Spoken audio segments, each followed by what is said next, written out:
समझ लीजिए कि हम अपने बच्चों को क्या बना रहे हैं। मजदूर बनाना है तो पढ़ाने की कोई जरूरत नहीं, लेकिन योग्य बनाना है, अधिक पैसा कमाने का तरीका विकसित करना है तो पढ़ाना। वो भी हमारा स्वार्थ है कि हम ज्यादा पैसे कैसे कमा सकते हैं, मजदूरी करके कमा सकते हैं या पढ़ाई लिखाई करके उन तरीकों के जान ले जिन तरीकों से हमारे बच्चे बेहतर कमाई कर सकते हैं। ठीक है, तो ये जो 15 तारीख का जो महाराजा सुहेलदेव की जयंती आप लोग मनाएंगे, इस कार्यक्रम में हम उन सारी बातों पे चर्चा करेंगे जिन बातों पर हम अपने बच्चों को आगे बढ़ा सकते हैं, अपनी आय के साधन को आगे बढ़ा सकते हैं और श्रेष्ठ होकर के अपने जीवन को जीवन यापन कर सकते हैं। क्योंकि पासी हरित हरिजन नहीं रहा, शूद्र नहीं रहा, छोटी जात का नहीं रहा है, कहीं दलित नहीं रहा, कहीं पर से इतिहास में कोई उदाहरण नहीं मिलता है कि पासी इस चीज में आए। राजाओं के वंशज कभी शूद्र नहीं हो सकते, छोटी जाति के नहीं हो सकते।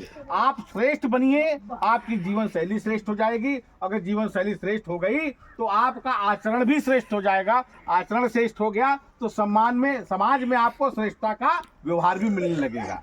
आपके बच्चे साफ सुथरे होकर के निकलेंगे, समाज में अपने आप मान मर्यादा प्रतिष्ठा अपने आप आपकी पैदा हो जाएगी। कोई रोक नहीं सकता है, क्योंकि हम मन से जीतना है हमको, और मन के जीते जीत है, मन के हारे हार। हम मन से सोचे पड़े हैं कि हम दलित हैं। अरे मन से कैसे सोचे पड़े हो यार? तुम्हारा इतिहास बताता है कि तुम राजाओं के वंशज हो।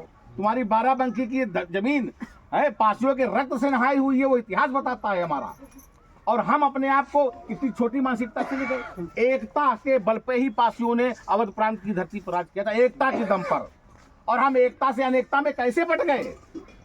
हम एक से अनेक कैसे हो गए? खटिक पासियों की उपजाति रही, आरक पासियों की उपजाति रही, बहलिया पासी की उपजाति रही। ये लोग धीरे धीरे हमसे अलग हो गए। क्यों अलग हो गए? क्योंकि ज्ञान नहीं था, शिक्षा नहीं थी, अपने इतिहास के बारे में नहीं पता था, इसलिए अटक गए। और आरक भाई जो लोग हैं वो अपने आप को जानते हैं, इतिहास वो जानते हैं हम पासी हैं। खटिक जो लोग हैं वो जानते हैं हम पासी हैं। बहलिया जो लोग हैं वो जानते हैं पासी हैं। और यहाँ पर तो सभी मिलेंगे आपके बदौसराय में, आरक पासी भी मिलेंगे, खटिक पासी भी मिलेंगे, बहलिया भी मिलेंगे, सब मिलेंगे। तो सोचिए कि वो महान कौम को टूट गई क्यों? ज्ञान नहीं था। और जैसे जैसे ज्ञान बढ़ता जा रहा है वैसे वैसे फिर से लोग जुड़ते चले जा रहे हैं। और जुड़ते जिस दिन ये सैलाब अपने आप जुड़ गया, अवध में पासी करोड़ों की संख्या में है।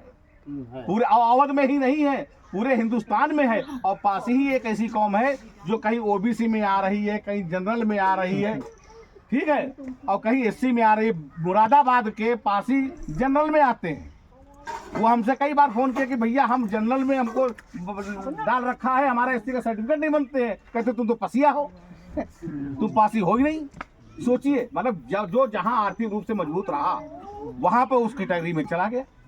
आप असम में चले जाएंगे ओबीसी में आते हैं, महाराष्ट्र में जनरल। तो कहने का मतलब हर जगह, हर जहां जहां जैसी कैटेगरी में रहा वो उसी कैटेगरी में चला गया। इसका मतलब है कि हम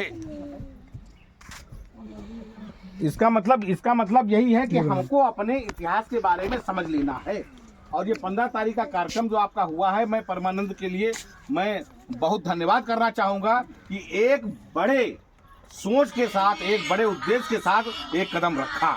और आप लोग साथ में आइए। और सबसे अब हम अपने महापुरुषों की वंदना करेंगे, महापुरुषों की जय बोलेंगे। जय पासी का नारा क्यों? जय पासी उस महान कौम की बोली जाती है जिसने इस राष्ट्र की रक्षा की। हमारे राजाओं के इतने किले रहे हैं, लोग एक राजा गिनाएंगे, हमारे 50 राजा रहे हैं जिनके इतने किले बने हुए हैं। बस फर्क ये रहा कि अगर हम शिक्षित रहे होते तो अपने किलों को बचा लिए होते। और हमारे समाज के नेताओं ने सबसे बड़ा समाज का विश्वासघात किया। और विश्वासघात ये किया कि समाज के इतिहास को बचा के नहीं रखा। अगर बचा के रखा होता तो शायद हम लोगों को गांव गांव दर दर भटकना नहीं पड़ता। बिहार में पासी है, बहुत बड़ी भारी संख्या में है। उत्तराखंड में पासी भारी संख्या में, असम में है, महाराष्ट्र में, पंजाब। ऐसा कोई देश में कोई समझता हूँ प्रदेश में जहाँ पासी की संख्या ना हो, किसी न किसी रूप में रह रहा है। तो आप अपने इतिहास को जिस दिन जानेंगे, अपने बच्चों को उस इतिहास को बताएंगे, आने वाला परिवर्तन बहुत सही समय पे आपको दिखाई पड़ेगा। और मैं उम्मीद करता हूँ कि ये बातें अगर आप लोगों ने समझी होंगी तो इनको जन जन तक फैलाएंगे। ठीक है।